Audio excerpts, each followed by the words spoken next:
If you have missed the first part, we will provide the link in the description box. Please click and listen. In the second part, you will hear, public started seeing divine powers right from childhood, school days, and also, what happened to Divine Mother during the visit at Madurai Meenakshi Temple those days. Years passed by. Divine Mother explained what really happened that day. Don't you think, at least once in our lifetime we must know Divine Mother's Leelas? So friends, please keep listening to this and also keep sharing. Let others also get the opportunity to know about Divine Mother. One of the remarkable features that distinguished Sree Rama Devi from other children of her age was her frequent moods of self-absorptions. She was full of spirits, playful, absolutely free in movement with her associates, always cheerful and joyous, but, amidst the fun and frolic, she would abruptly go into a spell of profound silence, her innocent and angelic face directed towards infinity with winkless gaze. Retiring into the solitary cells and corners of home and surroundings, she would sit for hours together at a stretch, enwrapped in the mysterious visions. The drooping eyelids and glowing cheeks would bespeak a holiness and an amazing serenity of an inward calm. Upon closing her eyes, she would always come across a mass of radiant light. She would hear a variety of superphysical sounds of the inner world, the soul-ravishing notes of the flute, the sound of drum, the music of violin, the chiming of bells, etc., sometimes, submerged in the profundity of the mystic sound of Om, she would remain absorbed in beatific contemplation. During the hours of self-absorptions, Sree Rama Devi used to undergo sublime experiences consisting of vision of various deities, and glimpses of her own divine personality. In the effulgence of the vision, she would see herself seated majestically on the back of a lion, wielding celestial weapons and engaged in a combat with the demons. She would see herself showering blessings upon the sages seated in meditation in the forest retreats. She would find herself poised on mountain peaks, engaged in severe tapasya and meditation. She would see before her the thrilling scenes of gods and celestial beings paying homage to her divinity.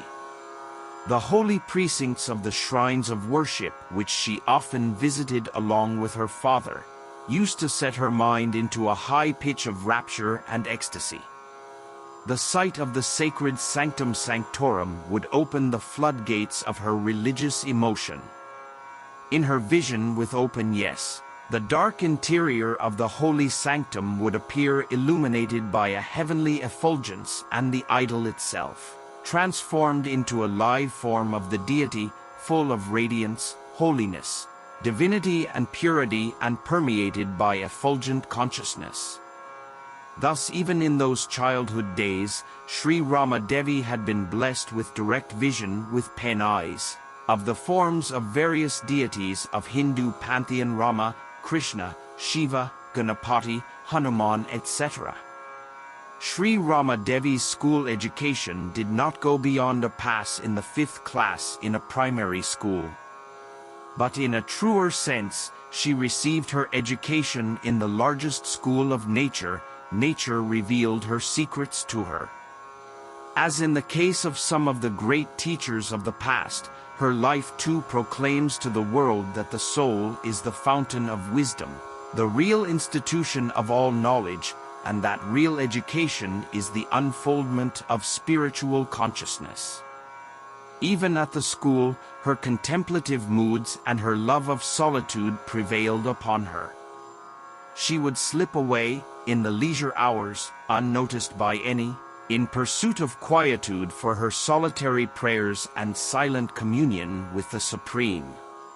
But she was bright in her studies too, and was prominent in the Children's Association in the school. She had even those days a wonderful capacity to reconcile her silent moods of inward self-withdrawal with a spirit of active participation in the outer activities, a capacity which was perfected to such an extent that she could see in the later years, as a queen of home, the silence of her samadhis and the ceaseless activities of home with the same eyes.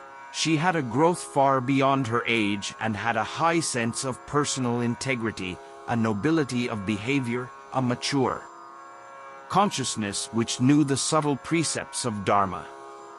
The latent mood of a teacher of wisdom was found manifest in her. Often from her childhood the words that fell from her tiny mouth carried a sense of dignity and conveyed a truth for inspiration.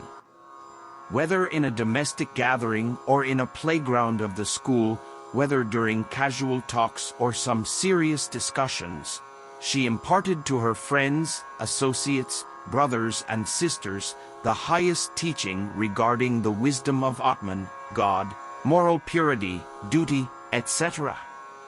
And this surprised the adult members of the family and the teachers in the school. Her innate devotion to God very often bubbled forth through the melodious tunes of Rama Nama, which she constantly sang to her beloved seated in the throne of her heart. Whether at home or in the school, her role was always that of a peacemaker. Whenever a quarrel arose, it was she alone who could establish a reign of love, peace and harmony. She would get all her playmates to repeat en masse the sweet name of Rama.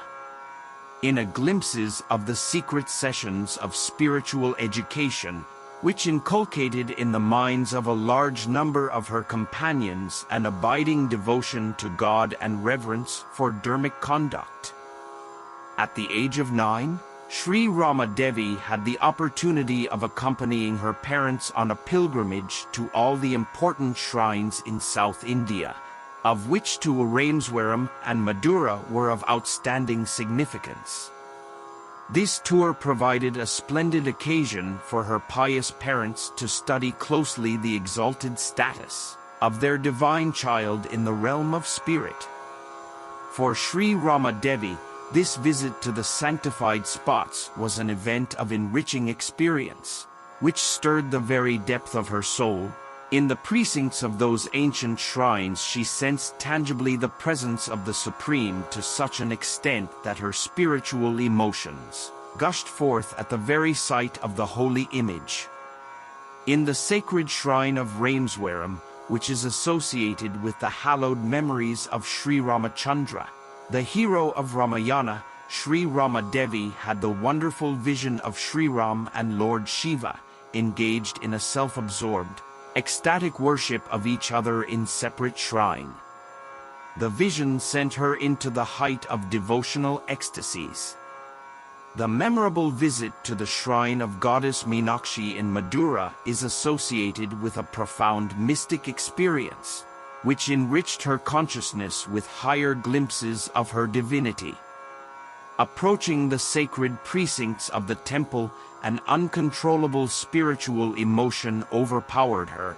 To the great astonishment of her parents, she walked straight, much ahead of all others in the party, disappeared into the throng of crowd and stood gazing upon the goddess in the shrine.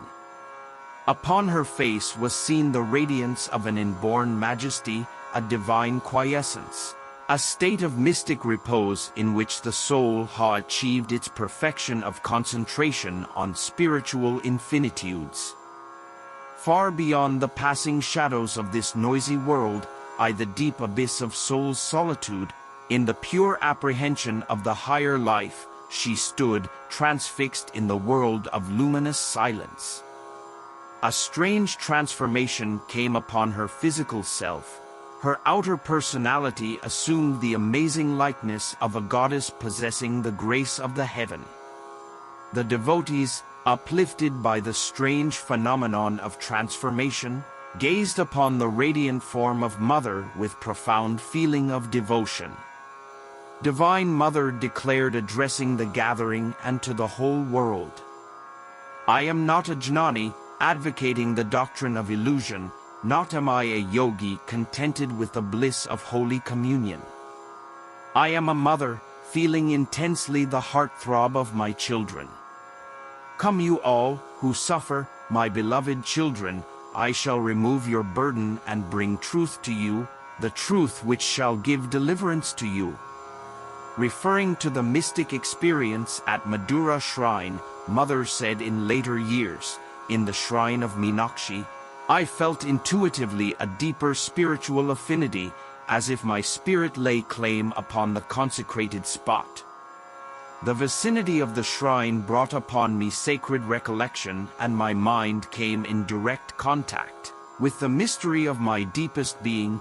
The moment my eyes fell on the image of the goddess, a sea of light burst out of my bosom, transformed itself into a mighty beam of concentrated effulgence, proceeded straight towards the image and illuminated the inner sanctuary. In that splendorous illumination, I had the glorious vision of the goddess in the peerless purity and radiance of effulgent consciousness. The consciousness of my terrestrial personality was brushed aside by a sudden enlightenment of my real nature. A sense of identification with the goddess arose when the self-same dazzling beam of light, returning from the goddess, entered into my being. Suddenly, I was ushered into the sublime plane of the exalted consciousness. I sensed and felt the immensity of the divine in the aspect of presence and power. After a quick succession of experience, I felt my heart was expanding to embrace the infinity of space. Higher revelations of the profound reality of my being dawned. Soon the vision landed me in the world of utter silence and self-oblivion. In the next part, we will see Divine Mother's entry into exalted wifehood. Here is where we all need to listen carefully and know.